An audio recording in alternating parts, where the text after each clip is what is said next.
Welcome to Graya Overload. I'm Anthony, and let's talk gaming consoles. I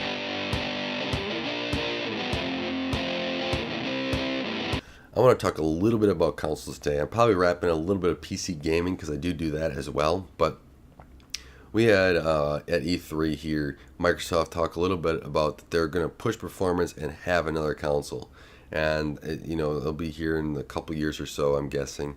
So I think that probably the target's around 2020 for all this to really come out. That and for the next PlayStation to come out as well. But that's what's kind of exciting about this is that they're out in the open, kind of admitting, hey, we're working on another console, and it's going to be, even more powerful than what we got. So we can expect more performance to come soon. Now with the PlayStation side, we've had some leaks that they've been working on it too. Maybe that prompted Microsoft to talk a little bit about their console that they're working on the next one. But I expect the next Sony console also to be pushing boundaries here for console gaming. Will it match probably the top NPC? I doubt it. That there's a lot of money. I mean, top end PCs are not cheap. Most people aren't buying $1,000 console. Uh, you're buying two consoles for $1,000, but or more.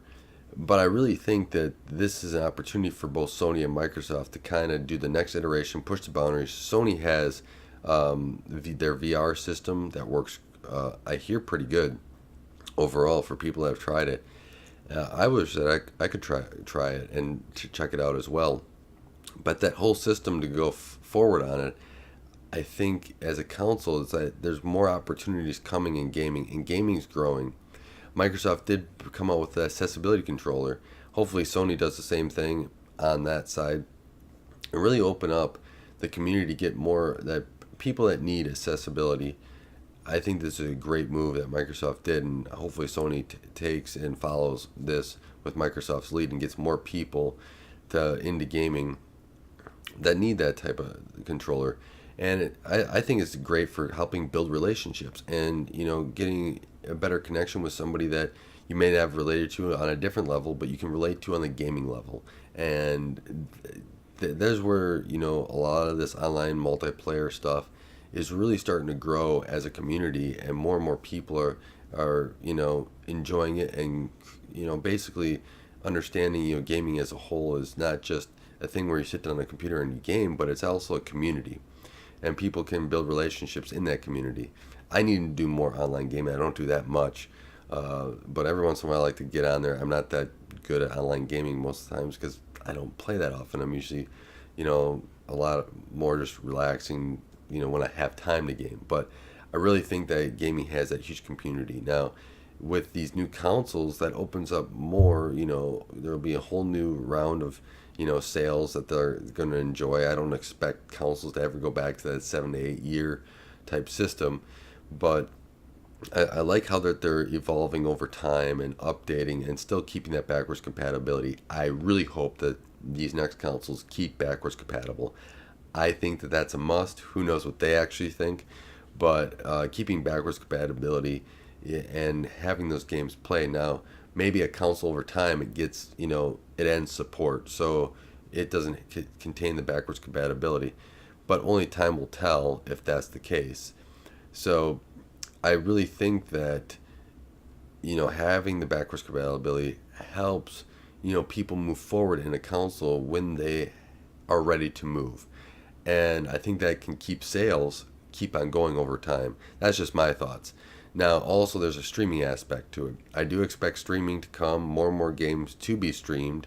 Now, I really hope that not all games are streamed and are required streaming, because I do think that there's going to be some issues with it, especially in areas with poor internet access and or poor latency on their internet. And I can go up to my parents and demonstrate that. Like, I'm not too far away from, where I grew up that, had poor internet access. So I had to move to get good internet access. So that's still a problem here where I live. Well, not where I live right now, but where my parents live. So, there's things that I think need to come to help out the streaming side, but I think a streaming aspect to it, to maybe people that don't want a huge console or whatever, just want to stream their games and have great internet access, is a great idea as well. You get something like Game Pass or something like that, Xbox Game Pass, and that allows streaming games, I think that's a great opportunity for both Sony and Microsoft. I believe Sony has something on the streaming side already. I don't know the name of it off the top of my head. I do have an Xbox. I wish I had a PlayStation 2, kind of really compare both of them and kind of know both of them better, because I think that the ecosystems of each, and some have some exclusive that I do like to play. So there's I didn't have money for both, so I bought one, and that's where it was. That's how the decision was made. But overall, I think gaming as a whole is a great opportunity for both these companies. And then, as if you will, I kind of touch on PC here, that streaming side I think should also be to a computer. So maybe if you don't want to buy the console, you can get on the streaming package and hook up a controller to your computer, and then just play your games that are streamed from Sony or Microsoft. I think that's a great opportunity to grow an ecosystem of like the exclusive games, and or some of the games that people want to play on consoles, or console exclusives. So then you could actually play, like if somebody didn't want to also buy a console, so they had a computer or a console and they chose computer, they could also play some of the console games. I also think that crossplay needs to be seriously looked at. Sony, if you're not in crossplay stuff, look at it, and move towards it. Because I think the crossplay on devices for games that are on all platforms are really kind of, I almost think a must. Because with all this online gaming, you really have an opportunity to create huge relationships with other people. And, I think that that's great for an ecosystem. So I really hope that there's more cross-play opportunities here in the future. Console-wise, though, what the performance factors I expect out of these, I expect them around 10 teraflops using, a multi-core, multi-thread CPU. Probably, I would even say a 6 or an 8 core kind of like Zen target if they're going to stick with AMD.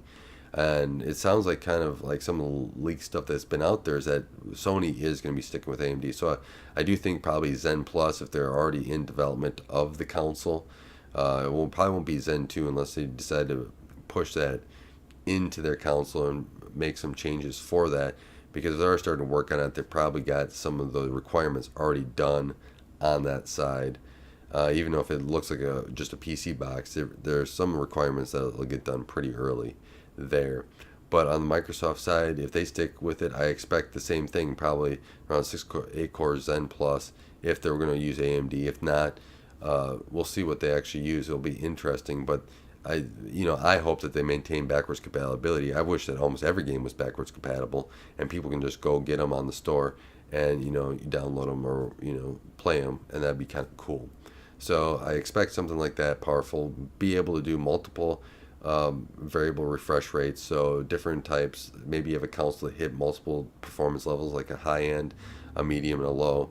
You have Samsung TVs with FreeSync. I do expect FreeSync basically in all these consoles with these variable refresh rates. Hopefully Microsoft and Sony are pushing this technology if they're planning on doing this in like 2020, so that all TVs have it, by the end of 2018.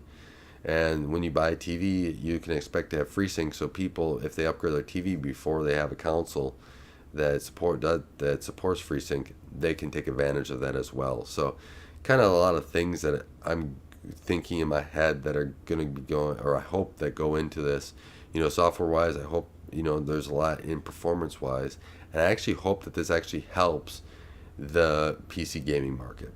And what I mean by that is that I hope that all these performance enhancements, everything else, helps keep like the quality of the games and pushes them forward on the PC side. The PC side is going to be way more powerful, right? But the amount of horsepower basically in that console to help it grow, to help it perform, I hope that translates to the PC side, and we see even more immersive, more interactive games in the future. They're already just amazing from what I've been playing. I cannot wait to see what the next iteration is and how development companies take advantage of more powerful consoles here in the future. So let me know what your thoughts are. I really want to know. what you guys are expecting for a next console, and how you might think it affects the PC side of things as well. But with that, I want to say thank you for watching. Thank you for taking the time to support Graya Overload and helping this channel grow. I really appreciate it. It's been great to see all your support and helping grow this channel.